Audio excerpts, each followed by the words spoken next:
bem, meu nome é Diana Santos e Orion Neto, e estamos aqui para falar um pouco sobre meio ambiente e os problemas causados pela falta de conscientização da sociedade, como por exemplo, lixo, animais soltos pelas ruas, esgoto a céu aberto queimadas e os demais outros assuntos. E neste momento estamos ao vivo com o repórter Cheles às margens do Rio Itãs.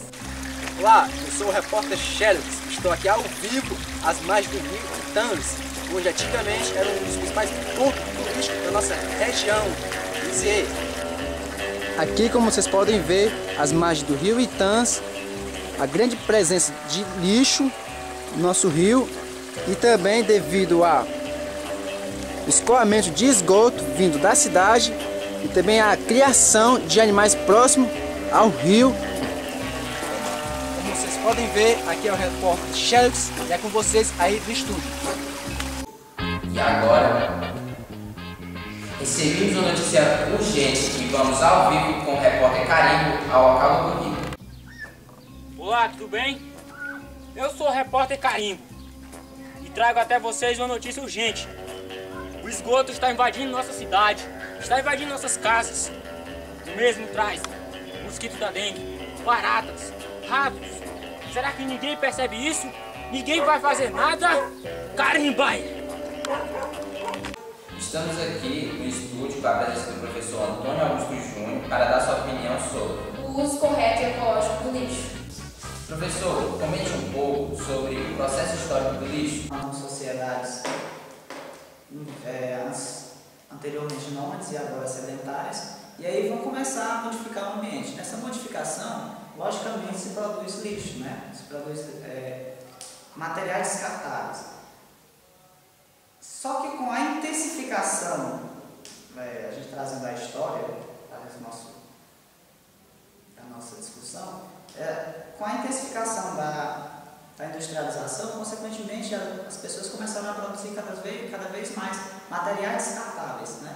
Mais materiais que nós chamamos hoje de lixo. E no início dessa produção não foi se pensado como ia haver esse descarte, né? Como é que poderia ser reutilizado esse novo material?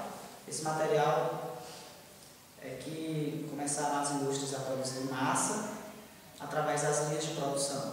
Isso no final do século XVIII, né, com o advento da máquina a vapor. Então, hoje nós temos esse grande problema. Há dados, pesquisas de universidades renomadas na Europa, que dizem que se todos os habitantes da Terra consumissem igual os norte-americanos, igual os países desenvolvidos, ditos desenvolvidos de primeiro mundo, nós precisaríamos de 3 terras para poder comportar o lixo que essas pessoas utilizam, né? Como sacolas plásticas, embalagens de todos os tipos. Se nós percebemos, existe embalagens que é apenas uma bala, né, embalada. Uma bala minúscula, tamanho de um comprimido. É embalada e aí, consequentemente, essa embalagem tem necessariamente que ir para algum lugar. A natureza em si, ela consequentemente vai fazer a sua reciclagem natural. Né? Se nós pegarmos um pouco antes, nós tirarmos o ser humano da Terra, a natureza também produz lixos. Né? Mas esses lixos são absorvidos a partir das bactérias, a partir dos fungos, a partir dos outros animais, dos insetos que consomem esse lixo, devolvendo para a natureza terra fértil, devolvendo para a natureza insumos. Professor, e para finalizar, qual seria a solução para a redução do lixo? A solução é transformar isso que é jogado fora em rentável, né? Transformar o lixo em meios de reutilizado e, consequentemente, gerar novos trabalhos, novos recursos, assim possibilitando o quê? Que os seres humanos não devastem o meio ambiente para a produção de novos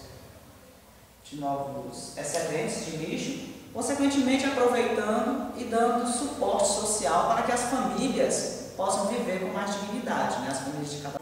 E aqui agradecemos a presença do professor Júnior, que nos deu a sua opinião sobre o processo histórico do lixo. E aqui encerramos o nosso telejornal agradecendo a todos e até outra vez.